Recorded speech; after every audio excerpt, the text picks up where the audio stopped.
Vacancy आए और उस पे क्वेश्चंस लोगों के ना बने, ऐसा तो हो ही नहीं सकता। अब की बार क्वेश्चन बना है कि DSSB की वैकेंसी आई, जिसमें टीजीटी के लिए स्पेशली हम बात कर रहे हैं। उसमें वैकेंसी मैथ और साइंस के कैंडिडेट्स के लिए थी। तो क्वेश्चन यहाँ पे बना कि जो इंजीनियरिंग स्टूडेंट है या फिर हम कह सकते हैं जिन्होंने बीटेक या फिर इसी तरह के कुछ प्रोफेशनल कोर्सेज किए हैं, तो उनको क्या टीजीटी जो आपका DSSB है उसको मैथ या साइंस के लिए एलिजिबल मानता है या नहीं मानता। काफी सारे कैंडिडेट्स का ये क्वेश्चन बना हुआ है। इवन ये लास्ट टाइम भी काफी लोगों ने क्वेश्चन किया था। जैसी वैकेंसी आई तो क्वेश्चंस का भरमार हमारे कमेंट बॉक्स में मिलने लगा। आप जाके देख भी सकते हैं जो पुरानी हमने वीडियो बनाई थी जिसमें टीजीटी के लिए इंजीनियरिंग स्टूडेंट्स किस तरह एलिजिबल थे, नहीं थे, कैसे था, वो सारा डिस्कशन हमने किया हुआ है। बाकी इस वीडियो में हम बात करेंगे स्पेसिफिकली DSSB टीजीटी की वैकेंसी पे। तो आज की वीडियो में आपकी कोई भी क्वेरी है कि आप इंजीनियरिंग स्टूडेंट है, मतलब इंजीनियरिंग स्टूडेंट थे और आप चाहते हैं टीजीटी में अप्लाई करना दिल्ली के लिए, तो क्या आप एलिजिबल हैं या नहीं है? अगर आपने फॉर्म फिल किया है तो क्या आपको कंसिडर किया जाएगा? डॉक्यूमेंट्स में क्या इश्यू आ सकता है आगे? तो इस तरह की बातों पे सभी पे इस वीडियो में चर्चा करेंगे। तो बने रहिएगा लास्ट तक और आपका हम स्वागत करता है आपके अपने YouTube चैनल टॉपर्स टारगेट में। तो जैसे कि आपको बताया कि इंजीनियरिंग स्टूडेंट एलिजिबल है नहीं है, ये आज हमारा टॉपिक है DSSB टीजीटी की वैकेंसी के लिए। तो सबसे पहले अगर हम बेसिक सी इंफॉर्मेशन देखें कि जो DSSB टीजीटी है और वो भी स्पेसिफिकली हम बात कर रहे हैं मैथ और साइंस के लिए, तो उसके लिए क्या क्राइटेरिया रहता है, बेसिक सा क्राइटेरिया हम डिस्कस करेंगे। क्योंकि हम जो भी चीजें देखने वाले हैं वो इंजीनियरिंग के पॉइंट ऑफ व्यू से देखेंगे, क्या इंजीनियरिंग स्टूडेंट्स कैसे फुलफिल हो सकते हैं या नहीं होते, वो डिस्कस करेंगे। तो अगर हम बात करें तो सबसे पहले एक एज का क्राइटेरिया है। अगर आप जो है मेल हैं और जनरल कैटेगरी में आपके कोई भी रिजर्वेशन या किसी भी स्पेशल कैटेगरी में आप नहीं जाते, तो उस केस में आपके लिए मिनिमम एज जो क्राइटेरिया है, मतलब जो मैक्सिमम एज है वो 32 एज होती है। और साथ ही साथ एक पॉइंट आता है कि आपका क्या है, bachelor degree in related subject, मतलब आपका मैथ या साइंस में वो आपकी क्या है, बैचलर डिग्री होनी चाहिए, मतलब आपकी ग्रेजुएशन होनी चाहिए। और क्वेश्चन भी जो बनता है वो इसी वजह से बनता है क्योंकि इंजीनियरिंग स्टूडेंट्स का कहना है कि हम एक साइंस स्टूडेंट्स हैं या फिर हम मैथ को किसी तरह से पढ़ते हैं, अलग अलग सेमेस्टर्स में पढ़ते हैं, तो क्यों नहीं हमें वो एलिजिबल मानते। उसके बाद बात आती है कि आपकी जो बीएड है, मतलब कहीं ना कहीं आपकी एजुकेशन में जो डिग्री है उसको जरूरी होना चाहिए। और उसके बाद आता है सीटेट पेपर 2, ये सभी आपके क्लियर होने चाहिए। तो ये सबसे पहला बेसिक सा है। उसके बाद अगर हम सब्जेक्ट वाइज देखें तो सब्जेक्ट के लिए जो मैथ है, मैथ के लिए आप बेसिक सा एक इंफॉर्मेशन मिलती है कि जो मैथ है उसमें आपकी क्या है, ग्रेजुएशन होनी चाहिए 45 मार्क्स के साथ में मिनिमम। और साइंस के लिए अगर बात करें तो साइंस के लिए, जिसको हम नेचुरल साइंस या फिर फिजिकल साइंस के नाम से जानते हैं, उसके केस में आपने क्या पढ़ा हो, फिजिक्स, केमिस्ट्री, जियोलॉजी, बॉटनी या फिर जूलॉजी, ठीक है, ये आपने बायोलॉजी था, तो ये सब आपने क्या हो, पढ़े हो, ये मिनिमम आपका क्राइटेरिया होता है। लेकिन यहाँ पे एक वर्डिंग यूज की जाती है कि मिनिमम आपने क्या किया हो, 2 साल, 2 साल के लिए स्पेसिफिकली जो सब्जेक्ट है उसको पढ़ा हो। जैसे कि हम बात करें फिजिक्स की, केमिस्ट्री की या फिर मैथ की भी हम लेके चलते हैं, तो मैथ भी आपने कम से कम 2 साल कम से कम पढ़ा होना चाहिए। तो अगर आपके जो भी क्या है इंजीनियरिंग स्टूडेंट्स है, तो आपने ज्यादातर यूनिवर्सिटीज में देखेंगे कि किसी भी यूनिवर्सिटी में जो आपका फिजिक्स है, हम इवन नेक्स्ट स्लाइड में देख सकते हैं, तो अगर हम मैथ को देखें तो मैथ मैक्सिमम यूनिवर्सिटीज में आपको क्या पढ़ाया जाता है, 3 सेमेस्टर्स ही पढ़ाया जाता है। कुछ यूनिवर्सिटीज के केस में लोग कहते हैं कि उनको 2 साल में या फिर कह सकते हैं 4 सेमेस्टर पढ़ाया जाता है। तो उस केस में क्या आता है, वो 2 ईयर का जो एलिजिबिलिटी क्राइटेरिया है वो तो फुलफिल कर देते हैं, लेकिन उसके साथ भी एक इश्यू रहता है, उस पर भी डिस्कस करेंगे। तो जनरल केस में जो 3 सेमेस्टर के केस में आता है कि आपने 3 सेमेस्टर मैथ पढ़ा है, तो आप इस क्राइटेरिया में 100% बाहर हो जाते हैं बिना किसी भी डाउट के। क्यों? क्योंकि 2 साल का जो क्राइटेरिया है वो आप उसको फुलफिल नहीं करते। बाद में बात करें हम फिजिक्स और केमिस्ट्री की, अगर आप साइंस के लिए अप्लाई करना चाहते हैं DSSB में, तो साइंस जो है, फिजिक्स है, वो ज्यादातर सेमेस्टर्स, मतलब ज्यादातर यूनिवर्सिटीज में 2 सेमेस्टर, मतलब पहला और दूसरा ही आपको पढ़ाई जाती है। तो 2 साल ये भी नहीं बैठती, तो आप फिजिक्स में भी अप्लाई नहीं कर पाते। केमिस्ट्री सेम, आपका ज्यादातर यूनिवर्सिटीज एक ही सेमेस्टर कराते हैं, तो यहां भी आपका कैंसिल हो जाता है। अब पॉइंट आता है कि साइंस वाले स्टूडेंट्स कहते हैं कि साइंस हमने इंजीनियरिंग में परफेक्टली पूरी साल पढ़ी है, लाइक 4 ईयर की इंजीनियरिंग है, तो हमने 4 साल में कंटिन्यूसली साइंस ही पढ़ी है। हाँ, ये कहना है कि हमने फिजिक्स के नाम से नहीं पढ़ी, बट अगर एग्जाम्पल लेते हैं मैकेनिकल का, तो मैकेनिकल वाले जैसे सोम टोम या फिर हम जिसको हम जानते हैं हीट एंड मास ट्रांसफर जैसे सब्जेक्ट है, इस तरह के सभी सब्जेक्ट्स पढ़े हैं।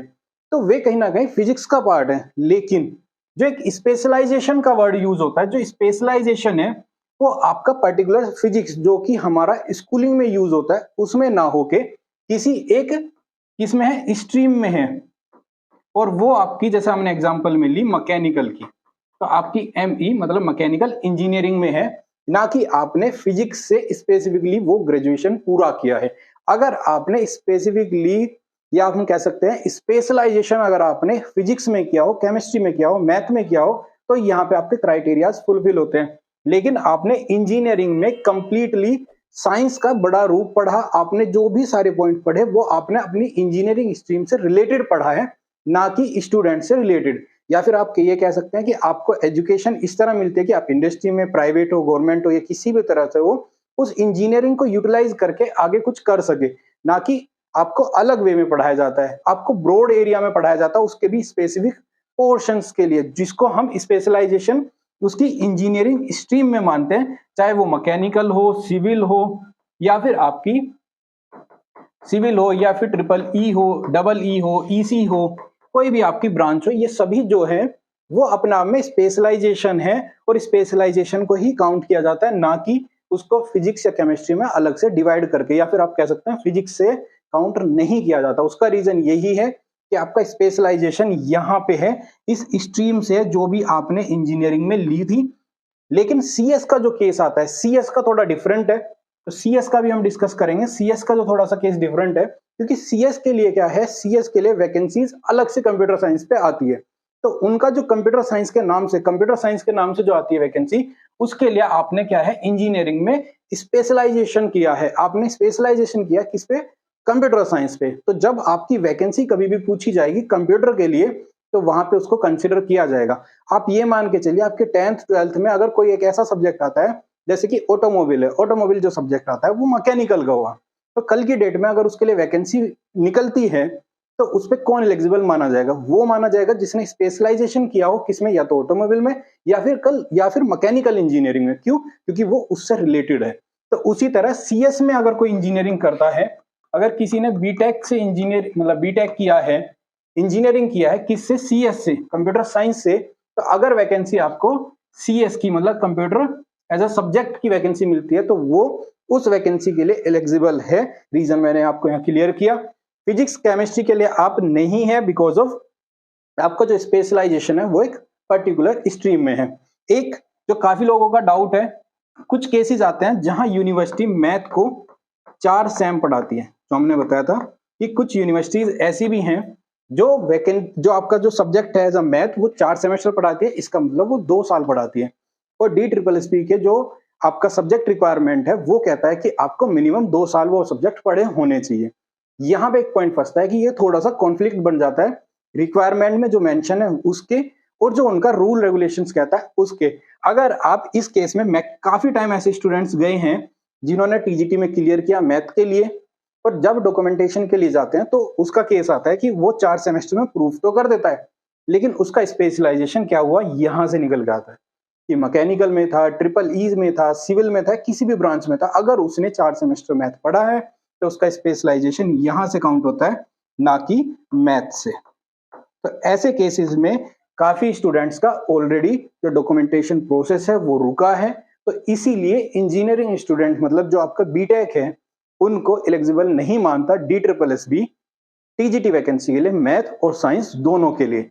अगर आपका फिर भी ऐसा केस है कि आपने 4 सेमेस्टर किया है और आप चाहते हैं प्रिपरेशन करना, प्रिपरेशन कर सकते हैं, वो आपका लक बाई चांस है कि ये अगर कॉन्फ्लिक्ट में नहीं जाता तो आपको डाउट ऑफ बेनिफिट अगर आगे मिलना हुआ, आपकी किस्मत में हुआ तो जा सकता है। अदरवाइज अब तक जो पास्ट एक्सपीरियंस रहे हैं उसमें आपका ये 2 सेमेस्टर 3 सेमेस्टर वाले केस तो हमेशा ही बाहर रहते आए हैं, बाकी 4 सेमेस्टर वाला भी अभी तक बाहर ही हुआ है। और बहुत ही रेयर 1 या कोई 2 यूनिवर्सिटी ही ऐसी निकलेगी, अगर ज्यादा भी है, वैसे भी यूनिवर्सिटी इंडिया में बहुत सारी है, अगर ऐसा है कि वो कराती है तो मैंने जैसे आपको बताया DSSB के वो हाथ में है कि उसको एलिजिबल माने ना माने। रीजन वही है ना मानने का, बिकॉज आपका जो स्पेशलाइजेशन है वो आपके किस सब्जेक्ट में है, वो है आपके इंजीनियरिंग के सब्जेक्ट में, ना कि आपका मैथ और साइंस में।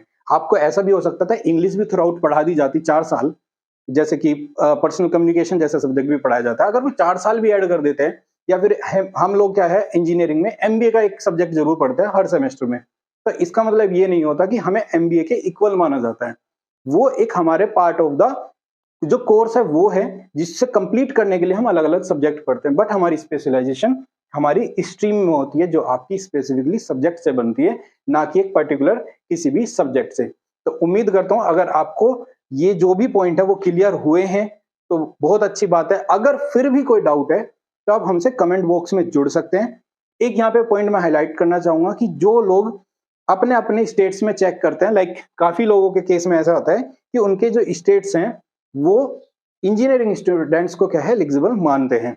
तो ऐसा हो सकता है कि उनके स्टेट्स में टीजीटी के लिए मैथ या साइंस के लिए एलिजिबल मानते हो, लेकिन जो सेंट्रल्स एग्जाम है और दिल्ली में जो DSSB है वो सेम पैटर्न पे चलता है, जिसमें जैसे कि आपका KVS हुआ, AMRS हुआ या फिर DSSB TGT हुआ, ये सभी एग्जाम जो है वो इंजीनियरिंग स्टूडेंट्स को, कैंडिडेट्स को आप कह सकते हैं, उनको एलिजिबल नहीं मानता। किसके लिए? साइंस और मैथ के लिए। बाकी यहाँ से कोई भी आपका सवाल है तो आप हमसे कमेंट बॉक्स में जुड़ सकते हैं। बाकी कोई ऐसी इंफॉर्मेशन है आप हमारे थ्रू आगे चाहते हैं कि बाकी लोगों तक पहुंचे तो आप शेयर करिए, हमसे जुड़िए। ये कहीं ना कहीं सभी लोगों का एक कंबाइंड एफर्ट होगा जिससे ज्यादा से ज्यादा नॉलेज एक दूसरे के साथ शेयर की जा सके। बाकी कोई ऐसा अगर कम्युनिकेशनल या फिर किसी भी तरह की आपको लगता है इंफॉर्मेशन इनकम्प्लीट थी या आप चाहते हैं उसको अपग्रेड करना, तो आपके लिए कमेंट बॉक्स ओपन है, आप वहां पे लिख सकते हैं। बाकी हमारे पास अलग अलग सोशल मीडियाज हैं जिससे आप हमसे जुड़ सकते हैं। आप जैसे चाहे, अगर ओपन प्लेटफॉर्म पे लाइक कमेंट्स में नहीं जुड़ना चाहते तो आप एप्लीकेशन में भी हमें कमेंट में मतलब आप चैट बॉक्स में मैसेज कर सकते हैं। हम कोशिश करेंगे आपकी जो भी समस्या है उसका समाधान जल्द से जल्द किया जाए। आज की वीडियो में इतने ही, मिलते हैं नेक्स्ट वीडियो में नेक्स्ट टॉपिक के साथ। जय हिंद, जय भारत।